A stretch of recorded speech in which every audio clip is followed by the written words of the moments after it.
अब हमारे पुरखों को ये सबसे बड़ी ये समस्या थी कि अब हम लोग क्या करें, क्योंकि बार्टर सिस्टम में एक आदमी को तो फायदा होता था, लेकिन उसके सामने वाला आदमी ठगा जाता था। दोनों में से कोई एक आदमी ठगा जाता था।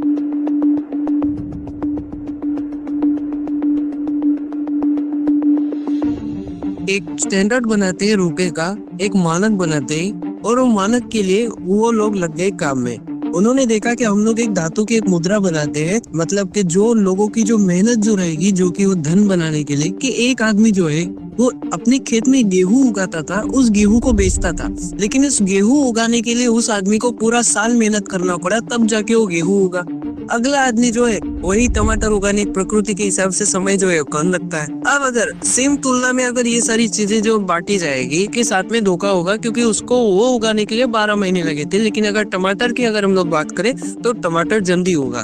तो उससे उसकी मेहनत की जो वैल्यू जो है, मेहनत का जो मूल्य जो है वो घट जाता है। तो हमारे पुरखों के लगा कि हम लोग एक काम करते हैं कि इन लोगों की मेहनत है, इसको हम लोग ना एक समाहित कर देते हैं, धातु के अंदर हम लोग डाल देते हैं।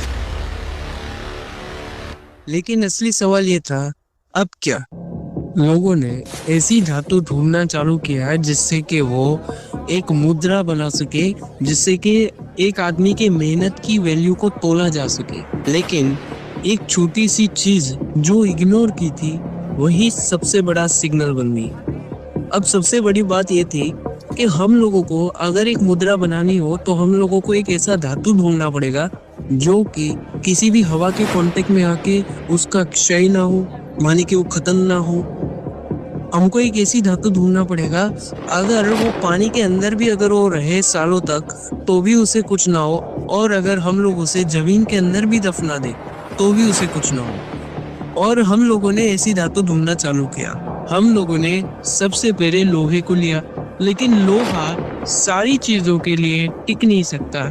लोहा हवा से भी लोहे को नुकसान पहुंचता है, हवा से भी लोहा खत्म हो जाएगा, पानी में रखोगे तो भी लोहा खत्म हो जाएगा, और अगर उसको जमीन के अंदर दबाओगे तो भी लोहा खत्म हो जाएगा। इतना सब कुछ क्यों सोचना पड़ रहा है हम लोगों को? क्योंकि हमको इससे पूरे देश की मुद्रा बनानी है। हम लोगों को इससे एक मुद्रा प्रणाली चालू करनी है। इन सब में वह चीज जो कि पूरा गेम पलटने वाली थी, वह थी सोना, माने गोल्ड।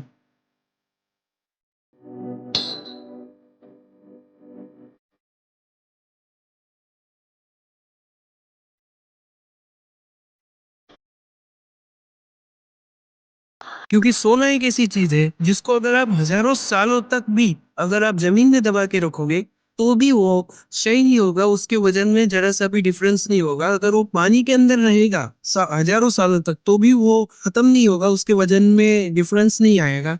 और अगर वो हवा के कांटेक्ट में भी रहा, खत्म नहीं होगा। अगर मैं पूरा कंक्लूजन करके अगर आपको मैं एक लाइन में बताऊं, तो सोना एक ऐसी चीज है जो कि हजारों सालों तक भी खत्म नहीं होगी। इसीलिए हमारे बुजुर्गों ने सोने को और चांदी को मानव स्टैंडर्ड बनाया, लेकिन मेन जो स्टैंडर्ड जो बनाया था, मेन जो जिसको बनाया उसको बनाया सोने को।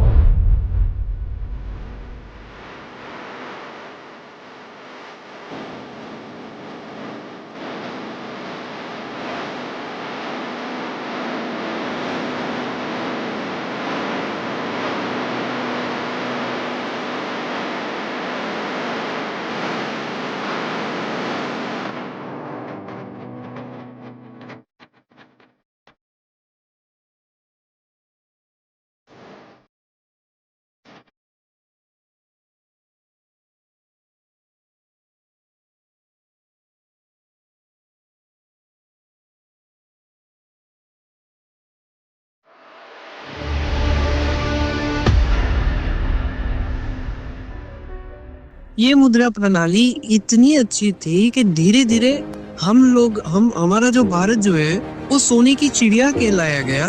और जैसे जैसे हमारा देश इतना ज्यादा प्रगति करता गया कि हम लोग सोने की चिड़िया कहलाए गए, और हमारे हाथों में, हमारे पैरों में, हमारे शरीर पर सोना और चांदी लद गया। और इसीलिए विदेशी आक्रांताओं की नजर हमारे भारत देश पर पड़ी।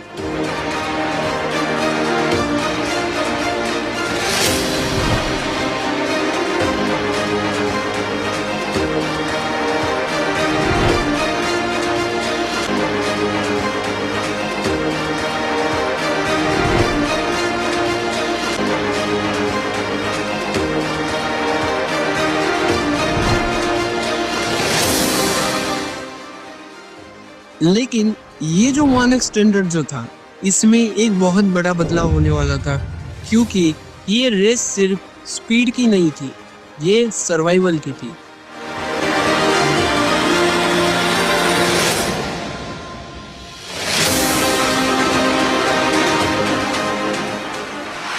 तभी 15वीं शताब्दी में एक राजा आया, उसका नाम था शेरशाह सूरी।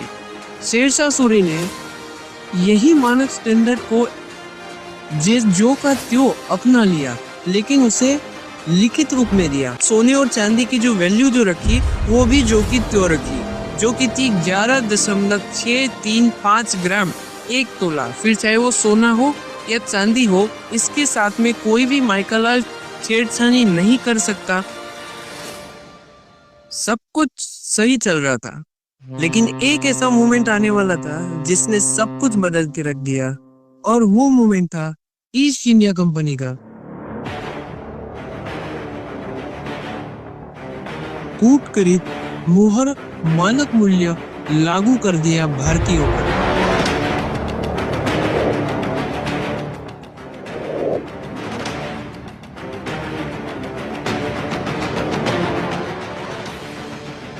एक बार होता तो समझ में आता कि एक घटना, 2 बार होता तो दुर्घटना कह देते, पर जब ये पैटर्न बार बार रिपीट होता रहे तो क्या हम इसे दुर्घटना कहें या कुछ और?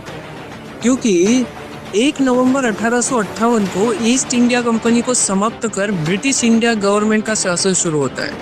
ब्रिटिश इंडिया गवर्नमेंट ने भारतीयों के शोषण के लिए 23 अप्रैल 1862 को एक्ट नंबर 1862, जिसे कॉइनेज एक्ट 1862 के नाम से लागू किया, जिसने कॉइनेज एक्ट 1835 के मानक मूल्य को पूर्ण रूप से अपनाया। इसकी मुख्य विशेषता यह रही कि इसने ईस्ट इंडिया कंपनी रुपया का नाम को बदलकर गवर्नमेंट रुपया रखा, जो सन 1862 से आज तक चलन में है। आज भी रुपये को गवर्नमेंट रुपये के नाम से जाना जाता है।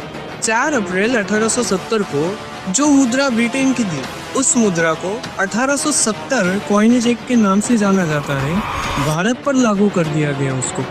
ब्रिटिश सरकार ने सरकारी लेन देन ब्रिटिश मुद्रा, सीलिंग एवं सॉवरेन से करने लगी। किसानों का लगान भी स्वर्ण मुद्रा के रूप में देने को विवश कर दिया। ब्रिटिश सरकार के जिस ब्रिटिश मुद्रा सॉवरेन्स के मूल्य ₹10 थी, उसे सॉवरेन्स की कीमत 15 रुपये कर दी गई, अर्थात सॉवरेन्स और कंपनी मोहर की कीमत बराबर कर दी गई। जबकि सॉवरेन्स और कंपनी के मोहर में स्वर्णमान का भारी अंतर था। लेकिन ये लोग इधर भी नहीं रुके। 2 मार्च 1906 को the Indian coinage act number 1906 पारित कर दिया गया, जिसमें ईस्ट इंडिया कंपनी द्वारा जारी किए गए एक्ट 1835, 1862 और ब्रिटिश मुद्रा द इंडियन कॉइनेज एक्ट 1870 है, जिसे जो का त्यों अपना लिया। इसके प्रामाणिक दस्तावेज 1906 एवं इसकी धारा 15 है। इस तरह ईस्ट इंडिया कंपनी से शुरू हुआ शोषण ब्रिटिश इंडिया गवर्नमेंट द्वारा एक्ट के माध्यम से लूटपाट एवं शोषण लगातार जारी रहा, जो आज भी ब्रिटिश इंडिया गवर्नमेंट का गवर्नमेंट रुपया भारत में प्रचलन में है। इसकी प्रामाणिक दस्तावेज कॉइनेज एक्ट 1862 है।